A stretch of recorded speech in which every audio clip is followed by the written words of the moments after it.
he's really upset with me, and I'm like, hey dude, I don't want any trouble. I don't want any trouble. So what I'm gonna do is he gives me, you're the meathead, Oh, you're yeah, the jerk. You push me, and I Come on, decide man. that that's That was it. big. I decide that's it. Boom, boom, boom, and then I may go here. I may go here. I may do the push kick that Kurt was talking about. I may go here. But all of it is just trying to get to his back. So if he's lined up this way, then I'm going to probably kick there, and I'm coming in here. If he's lined up the other way, then it's the opposite. Yeah. I'm going to punch there, maybe hook there, and I'm coming around. Okay. So once either side I get around, I'm putting my head on the number plate. In the back right here, head right here, arms across the waistline. And then I'm going to pull the baby close to me. I'm going to rock the baby, and he's going to go down. All right. Now from going down, come over here, lay down here. We got turn the other way to where you're facing. Let's say we landed. Like this, something like the camera can see. All right. Let's say we landed like this. All right. Boom. All you do is I'm going to get a straight jacket here. Pull this in. Pull this up. I can break the wrist right here if I want. Grab at the knuckles, squeeze as much as possible, takes the strength away, and then just basically bring it to the floor. I'll break the wrist. Somehow, if it doesn't work, you can bring it backwards that way. Doesn't matter. In a street fight, you can even grab the fingers and break them. All right, let's say I don't want to break the wrist. I just want to talk to him. Right now, he doesn't have much pressure on him, but if I bring this forward and I take my weight off of my knees, and put all my weight on his shoulders. I'm not doing it to him. I'll do it on his hips so you can see, so it doesn't hurt him. So like there's a lot of pressure there. And I basically be bringing those two arms together for that pressure. All right? Somehow you're scrambling around, something happens, and I end up stepping over for some reason. I'm gonna come back up here, same deal. I got the wrist here to break. Let's move this way where the camera can see a little bit better. Right here, let's say he's on drugs, he's not responding to a broken wrist. All right, what I'm gonna do, I want to keep the weight on his chest. I don't want his weight on the hips because that doesn't bother him, but all the weight on his lungs there and his ribs. All right, so I got this here. I'm gonna send this guy through. I may have to lift it up to give him a little bit of room, and then I'm gonna put a fist right on his carotid artery. I'm just gonna push on it, and he'll go out. If that doesn't work, I can send my hand like the blade of a knife on that same artery. All I'm trying to do is just find a different way to shut that artery off, and then he'll go out. If he goes out, let go of him, otherwise you kill him. And then you can either get away, or you can just wait till he wakes up and put him to sleep again. All right, so let's say he rolls this way. I stay right in mount, and I'm gonna get up high, and I have what's called a lot of things from here. You know, I can throw elbows here. By pushing this away and dropping the elbow, pushing this away, dropping the elbow. I can also go 2 on 1. Here's what I mean by 2 on 1. 2 on 1 down, boom. Thread this through. Bring this elbow right here to his head. Bring in a monkey grip. His fist is the paint brushes, paint bristles, and the mat is the canvas. And I'm going to paint with a paintbrush. I'm going to bring his elbow towards his ribs, and as I'm doing it, I'm going to lift up the elbow. Okay. And you lift it a little bit. I'll lift it just a little bit, so you see. So it's going up here. Boom. To make it tight. To make it tighter, if I move it all the way down here, see, all I got to do is put his hand on the mat, and it's already going to make him tap. I don't even have to lift it up. If I do that, I want to grapevine this leg to give me room, all right? But with older people like me and Butch, you don't have to do that. Like, you can stay high and tap them. With a 20-year-old, you may have to grapevine and bring it down like Max, all right? You got that. You also have the exact same thing from side control. The Americana, the paintbrush. I may have some control here. I decide I'm going to go for it. I'm going to let go of the control, put a lot of pressure on him. I'm going to come here to here. If I'm having trouble getting my arm through, I'm going to spider walk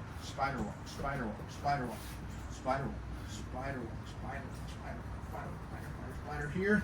If I need to, I can actually put my head on the bristles to keep it down. It's the same idea. from here, I can go boom, boom, go boom here. You can go here with the, there's so many different things. All right, so that's something from mount. That's something from technical mount. That's something. My favorite of all of them, I think, is Neon Belly. So go ahead. I just took you down. I took you down, and just to keep everything the same, I was on this side. You got to be able to do it both ways.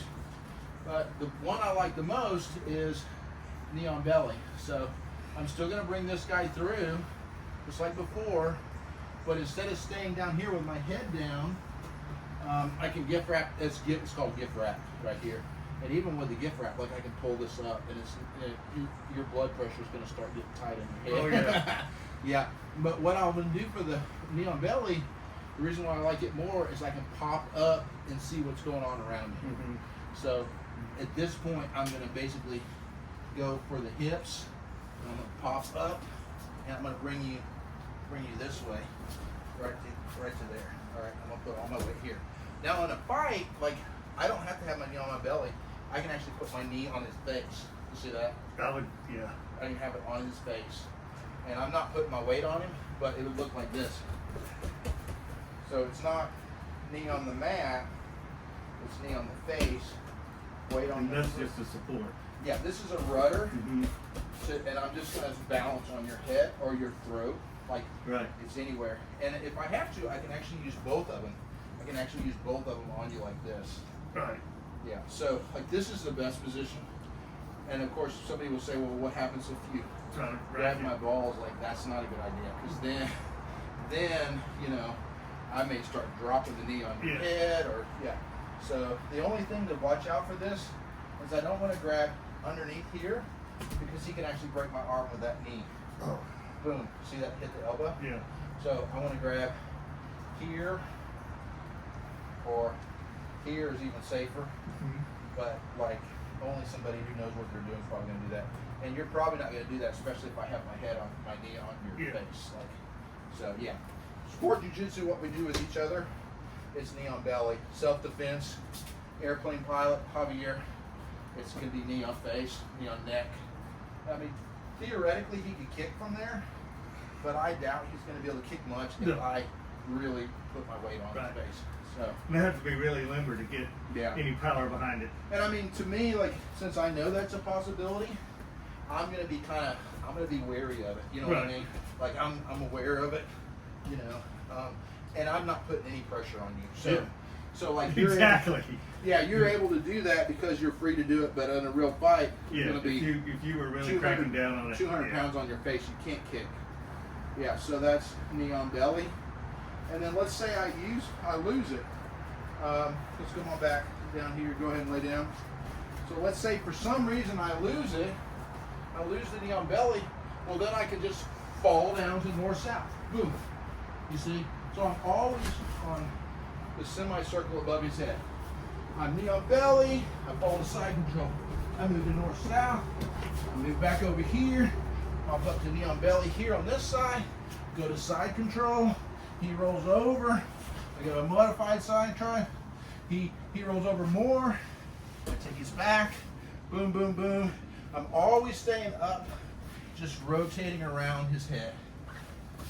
Make sense? Yes, sir. Cool. The movement, I mean, if you don't have to, if he's being compliant, it's better to hold it. Just hold it. Just keep him there. Exactly. And the time. If he's keep fighting, you got to keep. And the way a lot of times I move to knee on belly is when the strong guy pushes me up to knee on belly. I don't go to knee on belly. I just hold in side control, and what happens is they'll push me, and that's when I pop up the knee on belly, because it actually helps me go up. So let's go down here on the side control, and I'll get on this side over here. You lay on your back. And so let's say I have you in side control, and you're a major weightlifter, like you're a super strong guy, right? And you decide you're just going to push me off. Well, that's when I pop up to knee on belly. Right. Because you're actually helping me come up to it. Gotcha. So, and then like, if for some reason I'm going for submission and I fall, I just fall, and then I readjust to another position. Right. You see? And just keep flowing from there. So it's really Kurt is really good at this because he just will go, like Kurt's really good. He can bop from knee on belly on one side, knee on belly the other, knee on belly. And there's escape for all these, which we have in the video, but the time it takes you to figure out what to do for the escape, he's already moved to the other side. And then you try to figure out what to do for the escape for that side, he's moved to north-south. You try to do, you see what I'm saying? So he's moving so fast on you that there's no way you can get up. Right. Yeah. And then of course the back, the last thing would be the back. And is if somehow, let me take your back. Somehow come on this, actually face the count. So you come right here. So the last one in the midst of all this is the back. Yeah. And I actually I like to have myself kind of at a wedge. Let me go to the side here so I'll move. So like these never cross, right? They never cross. They never cross because you can break my ankles. Then I can come up. Yep, exactly. Yeah. So this is back, but I like to do the back, kind of like creating a little bit of a wedge with my head. You see, now you can't push me backwards. Try to push me backwards. See how I'm wedging it? Yep. Whereas if I have my hips in really close and you try to push me backwards, you can push me backwards. So I have my head here. I got this, and basically I just follow him wherever he goes. Right? Yeah. That head in the back will get their attention too. Yeah, exactly.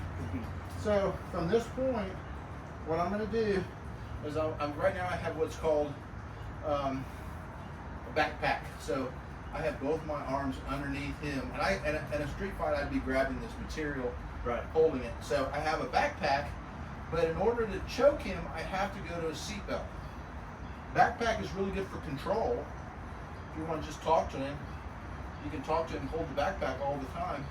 But if you want to go for a actual submission, I'm going to have to go to a seatbelt. So let's turn this way so they can see. All right, so the seatbelt, one side or the other, it doesn't matter. I'm going to slip this up, and I'm going to actually pretend like there's a knife on my hand. See how close I'm staying to him? And see how I'm just coming right here? And then I'm going to start walking. The reason why I don't want to come out here like this, if he gets a hold of it, there's a submission. Turn my palm to the ceiling. Like turn it. Get it with the other hand too. Turn the palm. Now you can break my arm by pulling it down. Yeah. So if I want to keep it in close to where he can't. Now you try to get my hand. Yeah, like he can't really get it. See, I'm just kind of gonna keep coming in here. See, I'm creepy crawly. And I basically gonna now put these hands together. My ear needs to be to his ear. If I get too low on him, he can get out. If he gets too low on me, he can get out. So I'm gonna keep it in here, keep it in here. Keep my ear to his ear.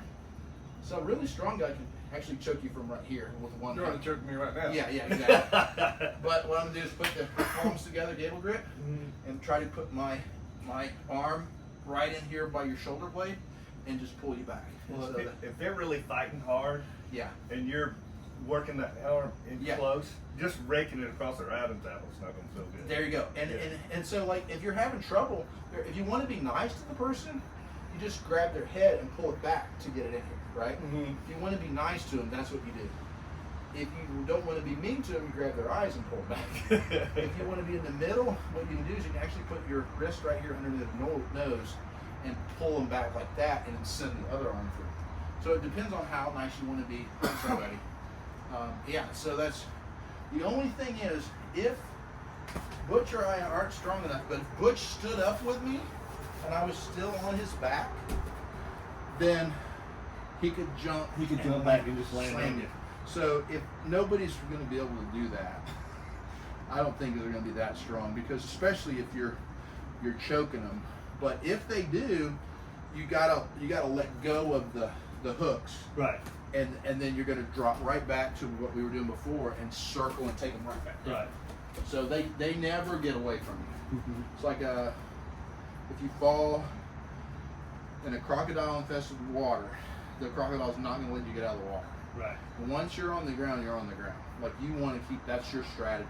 You don't want to go back to the, hey, I have no problems, Right. No. the kicking, the punching, coming in. Like, you don't want to go through that again, because that's dangerous. You know, when we're on the ground, it's super safe for you, because this guy doesn't know what he's doing. most of the time they don't know what they're doing. Whereas if you're standing, there's a higher percentage of people knowing what they're doing with Sure. punches. So that's just playing the odds. How many people know what we just went over right there? Very few. And then and that's just scratching the surface. There's so much more to it than that. Sure. And never could you get a lucky punch on me. There was no time in any of those positions that you could do something, a lucky punch, and knock me out. Whereas if we're standing, even if I'm a Golden Gloves pro, Yeah. you can get a lucky punch. One punch because you just Exactly. got to keep your arms up. Exactly. Yeah. Yep.